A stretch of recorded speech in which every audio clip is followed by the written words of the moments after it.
E aí, hoje eu vou falar sobre um documentário muito bom, excelente, que tem na Netflix, chamado Feministas, o que elas estavam pensando, né? Antes, deixa eu falar um pouquinho da proposta desse documentário, né? Que é do contexto. A fotógrafa Cynthia McAdams, ela, na década de 70, quando acontece a chamada segunda onda do feminismo, ela vai às ruas e tira fotos dessas mulheres que estavam fazendo manifestações em prol de pautas feministas. E a Cíntia pensava o seguinte, que quando achava o seguinte, ela olhava para aquelas mulheres que se posicionavam a favor do feminismo, como feministas, e elas viam que essas mulheres tinham uma atitude diferente, né? E o feminismo as deixavam diferente. Então a Cynthia McAdams queria ver se essa percepção também ia transparecer nas fotos. E aí é quando a gente já vai pro documentário, e nesse documentário a gente vê tanto livro com essas fotografias, não sei se é livro ou catálogo, porque ao mesmo tempo acontece uma exposição dessa fotógrafa, né? Então lá a fotografia de todas essas mulheres expostas, né? O interessante do documentário é o seguinte, o documentário é uma entrevista de parte dessas mulheres que a Cynthia McAdams fotografou. Então você vê os depoimentos delas de como foi essa época. Parece, falando época, parece que foi muito séculos atrás, né? Mas foi nem 40, 50 anos atrás. Enfim, como essas mulheres se viam como feministas, as situações de opressões misóginas que elas passaram. Elas dão exemplo de situações de estar em sala de aula como aluna, né, e erguer a mão para fazer uma pergunta ao professor, homem, e esse professor ignorá-la totalmente. Sobre a outra forma de opressão também, que é essa exigência de feminilidade, né, da performance feminina, que é uma coisa também que afeta muitas nós, mulheres negras. Além das situações de opressão que acontece quando a mulher se diz feministas, né? Isso até hoje tem, eu acho que nessa época agora que estamos vivendo, e tá bem forte esse revirar de olhos quando a mulher se posiciona como feminista, né? Tem sempre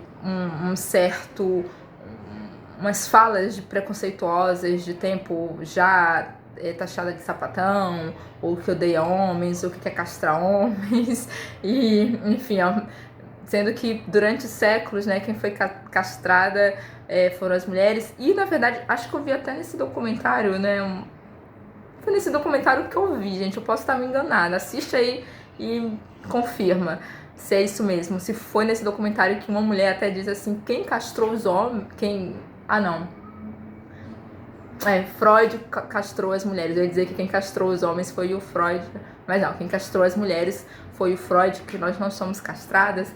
Até lembrei disso agora. Bom, enfim, o documentário é muito... Eu acho que o documentário se torna ainda bem interessante porque ele coloca não só essas mulheres da década de 70 que estavam ali lutando pelas pautas feministas, mas também essa nova geração agora, do século XXI, dessas mulheres que também estão aí na luta, no dia a dia, enfrentando as mais diversas formas de opressões sexistas, misóginas e machistas, do patriarcado e etc.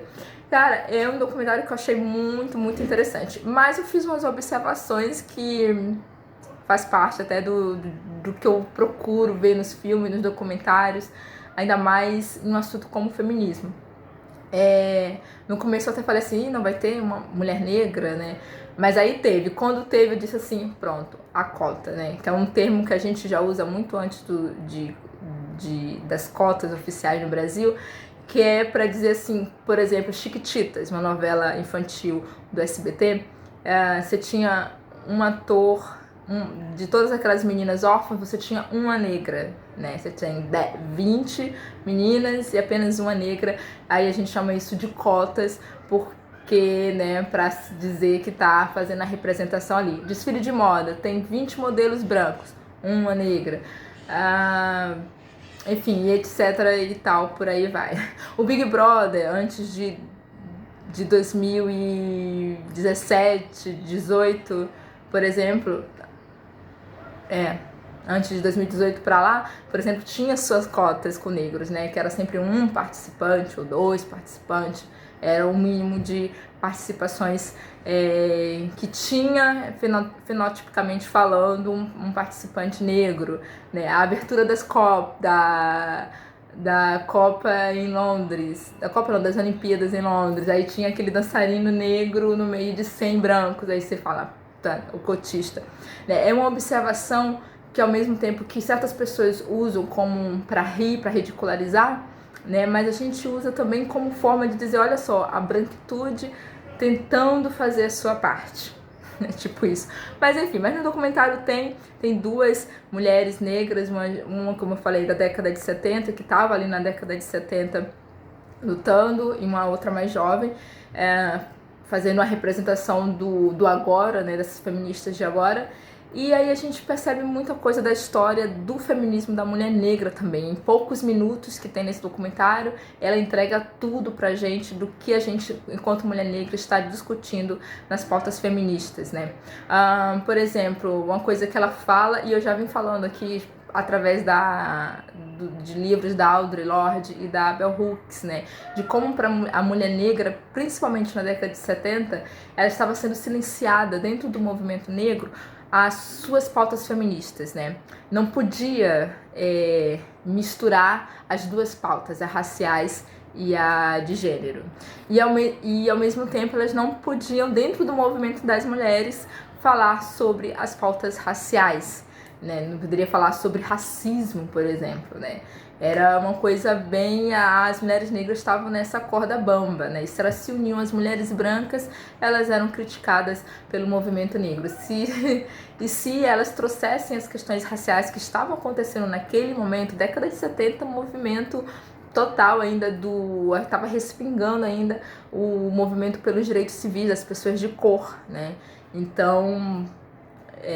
geração Audre Lorde, que vem dessa geração, mas assim, tudo posterior a Malcolm X, ao Dr. Luther King, enfim, a questão racial ali nos Estados Unidos é fogo, é caldeirão de fogo, então elas não podiam trazer isso para dentro do movimento feminista, o que o feminismo estava ainda, né, ali alicerçado somente por mulheres brancas, principalmente, né? E elas tinham todos os direitos de reivindicar, né? Porque a mulher branca também, assim como a mulher negra, ela foi considerada como uma propriedade do homem, né? Situações diferentes, claro, né? Mas racialmente a mulher branca e a mulher negra, né? Independente da raça, desculpa, mas por causa do sexo, elas foram consideradas propriedade dos homens. Então elas têm históricos de opressões, né, também. Mas o documentário, no finalzinho, ele acaba ressaltando essas pautas distintas, né, das mulheres, da luta das mulheres, né, são pautas múltiplas, e aí que inclui a questão racial. Por exemplo, muitas mulheres vão discutir a questão da performance da feminilidade, né? Essa exigência, colocam isso como uma misoginia, né? A mulher tem que ter cabelo comprido, unhas feitas, cabelo, maquiagem, sainha na cintura, enfim, corpo, cria uma padronagem do que é ser mulher, né? E a mulher branca, feminista, ela vai bater de frente contra essa exigência, essa padronagem, né? Ela quer ser ela não quer seguir padrões. E ao mesmo tempo, a mulher negra, que não era uma mulher considerada como feminina, era considerada como selvagem, incivilizada, ou boa para o sexo, ou só boa para o serviço doméstico, né? Existia uma opressão em cima da mulher negra também muito forte, muito profunda, e nessa questão a mulher negra, ela tentou também se desvencilhar disso, tentando provar aos olhos dos homens aí, da sociedade em geral, e mulheres machistas também, né? Que a mulher negra também ela consegue essa performance de feminilidade, né? A mulher negra tentou acompanhar, seguir essa performance, e enfim, mas é muito difícil você seguir padrões, né? E esses padrões, por mais que você alcance eles, né? Quando se trata da pauta racial, né? Você Você ainda está muito longe de chegar lá. Outra coisa interessante, assim, que me chamou a atenção no documentário, e foi uma pena que eles não se aprofundaram tanto, e tô aqui, né, anotada aqui, que eu vou pesquisar mais sobre isso, é a questão do Nur, né? Porque a Audre Lorde é uma escritora feminista, uma poeta, que ela já tinha em seus ensaios falado sobre isso, do Nur, né? A diferença entre erótico e pornografia, de como a mulher nua, os homens, eles conseguiram distorcer toda a ideia do erótico, né, e colocar tudo como se fosse pornográfico. Então, você tem, por exemplo, uma coisa que aparece no documentário, uma violinista tocando nua, né, e a foto é muito conceitual, ela tá escala preta e branca, com bastante sombra, tocando lá o seu violino diante de uma janela que entra um pouco de luz, que é a luz que eu acho que acaba entrando é a única luz que tem no estúdio ou no quarto onde ela está. E diante de uma mulher nua, tudo é visto como pornografia, né? Mas, na verdade, aquela foto é uma foto erótica. E não é erótica no sentido de, ok, eu vou ali no banheiro bater uma punheta ou tocar uma siririca. Não, é erótico no sentido de que para aquela mulher, aquele momento foi de pura erotismo para ela, né? Prazer. E o prazer não está só associado ao sexo. Isso é uma ideia que os homens têm de associar todo o prazer ao sexo, né? Cozinhar é erótico. Você sentiu prazer em cozinhar, em prazer em comer, né? É erótico. Enfim, eu não vou entrar muito nesse assunto porque é uma coisa que eu ainda estou pesquisando, estou estudando.